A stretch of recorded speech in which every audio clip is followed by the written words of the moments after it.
I'm going straight to the top. Whoa. Ken Lay saw in Jeff Skilling the guy who had the answer to what the future of the natural gas business was supposed to be. Ken Lay is also a guy who considers himself a visionary, and he liked other people he thought of as visionaries. He liked people with big ideas, and Jeff Skilling was a person with the biggest ideas of all. Jeff Skilling's biggest single idea was to find a new way to deliver energy. Rather than be bound by the physical flow of the pipeline, Enron would become a kind of stock market for natural gas. It was a magical new idea. Transform energy into financial instruments that could be traded like stocks and bonds. So that was the one good idea.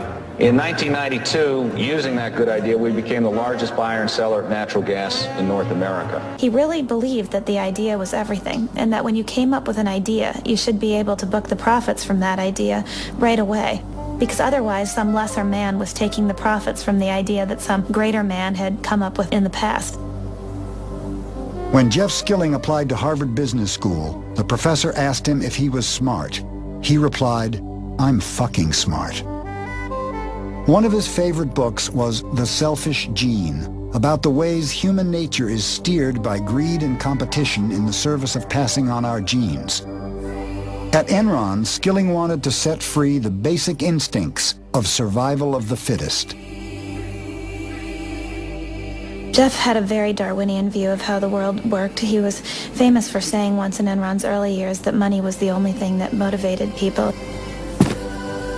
Skilling's notion of how the world should work really trickled down and affected everything about how Enron did business. He instituted a system known as the PRC, or Performance Review Committee. It required that people be graded from a 1 to a 5, and roughly 10% of people had to be a 5, and those people were supposed to be fired. Hence, this came to be known as rank and yank. I personally am convinced that the PRC process is the most important process that we conduct as a company. I've never heard of a company yet that would be successful terminating 15% of their people every year just to satisfy the fact that the other employees had to vote on them. And so when you're being evaluated by that group, you are getting direct communication from Ken and me about what the objectives of the company are and how you fit with those objectives. It was a brutal process. The ability for a 25-year-old to go in and to be reviewed and to be superior, and as a consequence, get a $5 million bonus. I don't think that's repeated in many places in corporate America. Our culture is a tough culture. It is a very aggressive culture. 8 million on new deals.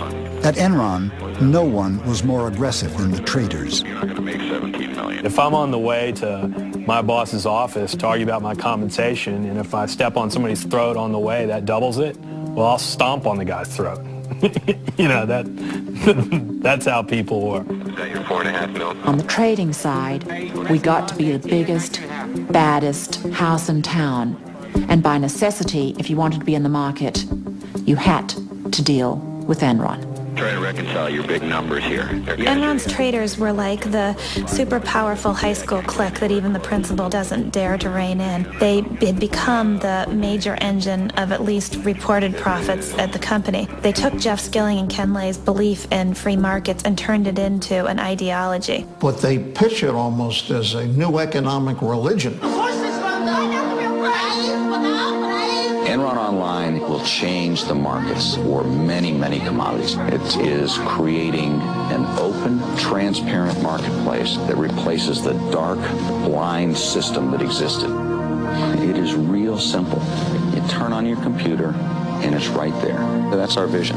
We're trying to change the world.